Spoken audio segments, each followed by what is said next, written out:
بسم اللہ الرحمن الرحیم۔ سامعین و ناظرین کرام، ایک مختصر سا سوال اس کا جواب سماعت فرما لیں۔ لوگوں نے یہ پوچھا ہے کہ اگر ہم وتر کی نماز پڑھتے ہیں اور وتر کی نماز میں جب تیسری رکعت میں دعائے قنوت پڑھتے ہیں، اگر کسی کو دعائے قنوت نہ آتی ہو تو پھر اس کی جگہ پر وہ کیا پڑھے؟ فقہ کی تمام تر مستند اور معتمد کتب میں یہ موجود ہے۔ تفہیم المسائل جن کتابوں میں ہے اور فتاوی رضویہ میں ہے، احکام شریعت میں ہے، بہار شریعت میں ہے، اور ان گنت اور لاتعداد کتب فقہ جو ہیں ان میں یہ مسئلہ موجود ہے کہ وتر کی تیسری رکعت میں مطلقاً دعا پڑھنا واجب ہے، جبکہ خاص طور پر دعائے قنوت پڑھنا سنت ہے۔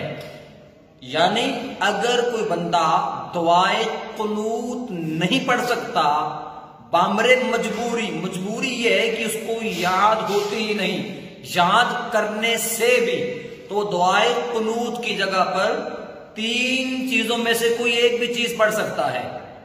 ایک تو یہ دعا پڑھ لے، اللہ اکبر کہنے کے بعد، تکبیر کے بعد کیا دعا؟ ربنا آتنا فی الدنیا حسنۃ وفی الآخرۃ حسنۃ وقنا عذاب النار۔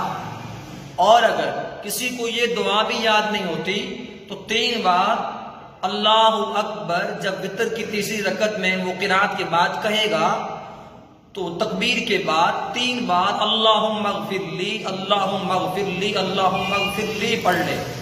اور اگر کسی کو یہ بھی یاد نہیں ہوتے کلمات تو پھر وہ 3 دفعہ سورۃ الاخلاص پڑھ لے، قل هو اللہ احد اللہ الصمد لم یلد ولم یولد ولم یکن لہ کفوا احد۔ یقیناً یہ تو بچے کی زبان پر ہے، زبان زد عام ہے، گویا کہ وتروں کی تیسری رکعت میں 4 چیزیں پڑھی جا سکتی ہیں۔ جس کو دعائے قنوت آتی ہے وہ دعائے قنوت پڑھے، یہ سنت ہے اور سب سے بہتر ہے۔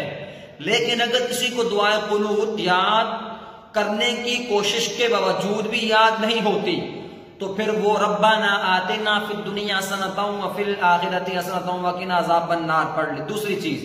اور اگر یہ دونوں یاد نہیں تو پھر تیسری اللہم اغفر لی یہ پڑھ لے۔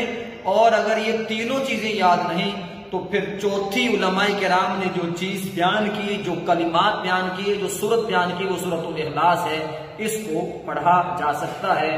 اللہ رب العزت ہم سب کو دین متین کے مسائل کو سمجھ کر عمل کرنے کی توفیق عطا فرمائے، آمین بجاہ النبی الکریم۔